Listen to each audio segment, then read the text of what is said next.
Hi, Andrew from Kensington Wine Market here to tell you about the Daftmill 15-year-old Cask Strength, the first edition of the Daftmill 15-year Cask Strength. As to my understanding, there will be future releases of it in years ahead. We've been really fortunate at Kensington Wine Market to have the exclusive rights to Daftmill for the last few years. The distillery is not all that well known outside of perhaps whiskey nerddom and anorak circles, as it were.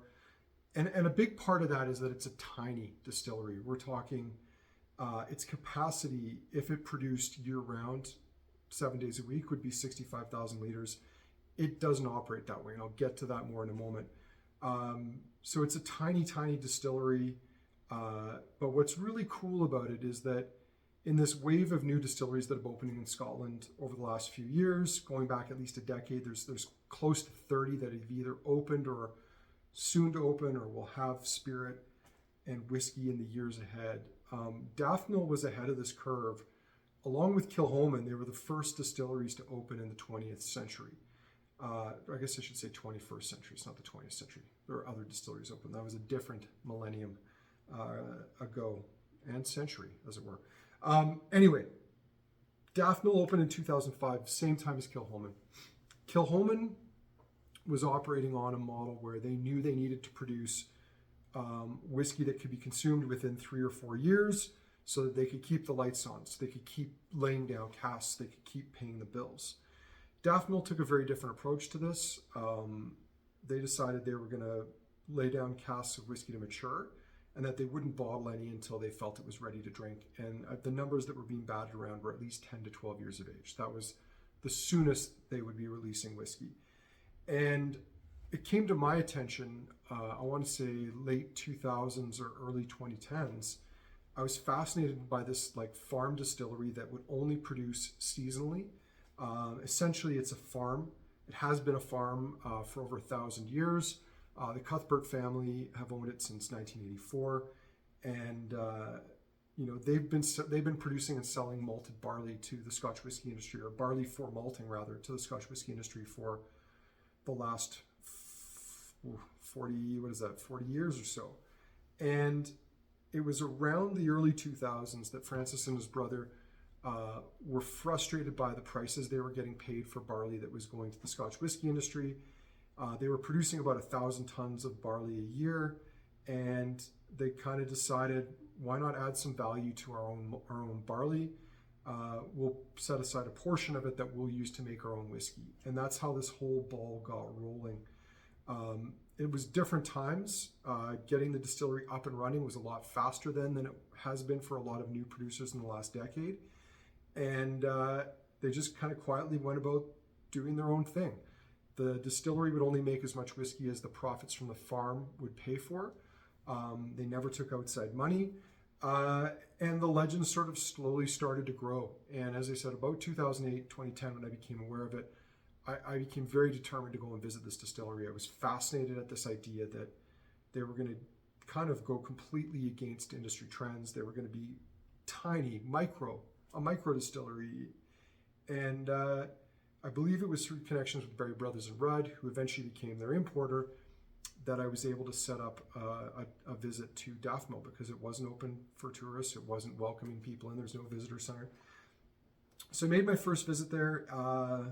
And then when Barry Brothers announced they were going to be selling this in Canada, because of our longstanding relationship with them and the fact that I'd expressed interest in this distillery for so long, we were given the opportunity to take it on as exclusive, which has been quite an honor.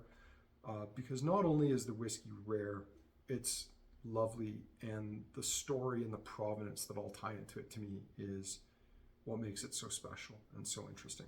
So Daftmill started 2005. They had legal whiskey within, in 2008, but it wasn't until 2018 that they released their first bottling. It was done by lottery. We've been fortunate to see some releases since then. We've even done our own single cask. Maybe we'll be privileged enough to get another in the future. And this is an interesting one, because up until now, all of the bottlings except our cask had been at a higher proof, not at cask strength.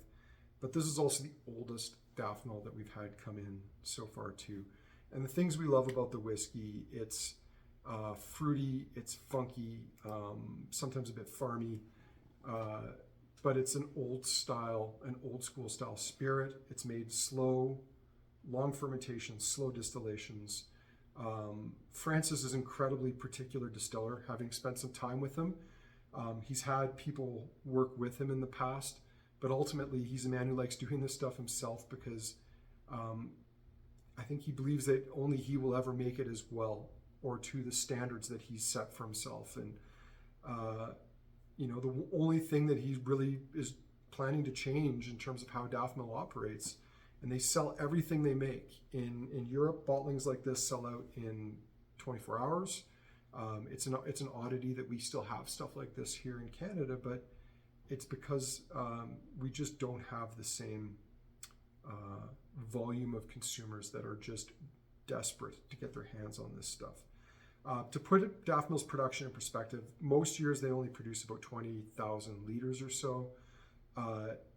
By comparison, that is roughly 1/1000th what Glenfiddich and Glenlivet are now producing. So tiny distillery, but completely focused on quality and single malts. And ultimately, Francis wanted a whiskey that he would be happy to drink that would add value to the crops that they were producing on their farm. So this is the Daftmill 15-year-old Cask Strength.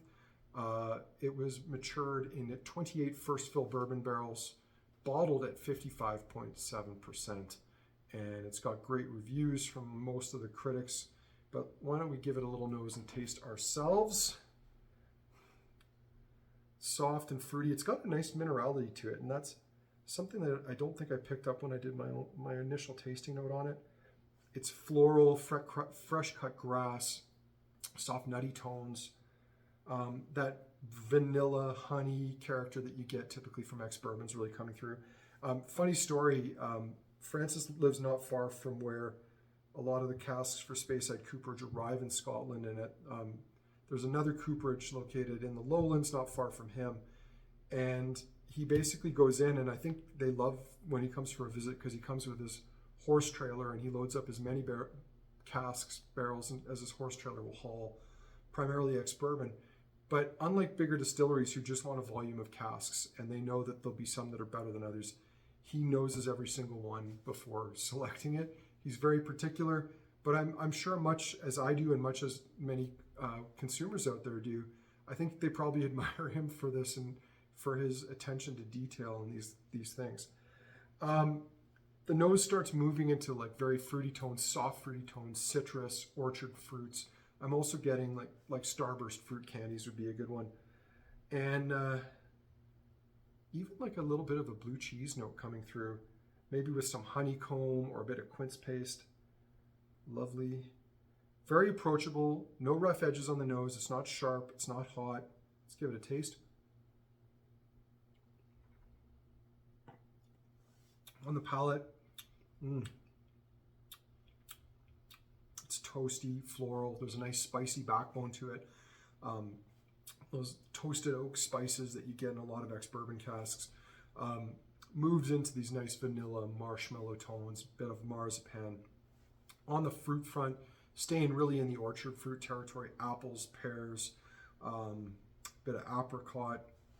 Still have a bit of that waxy character. It was making me think of Starburst earlier.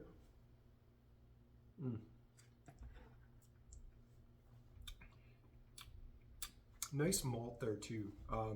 For a 15-year-old whiskey, the malt is one of the sort of main elements, one of the main components that's still there. I love it. It's malty, it's nutty, toasty, very, very fresh. And again, a little bit more blue cheese and a bit of honeycomb with that as well. The finish, light, fresh, waxy, floral with fading touches of fruit and honey and cheese. This is a cool whiskey. It's a cool distillery. It's a cool story. It's a privilege to have the opportunity to sell it and to work with the brand. And I hope that continues. We are seeing some other Daftmill releases on the horizon in the future, but they're always going to be limited. They're always going to be a little pricier. And that's partly because this is whiskey that is very purposefully made. There are no corners cut. It's almost entirely one man doing all the work all on his own, which is something incredible. And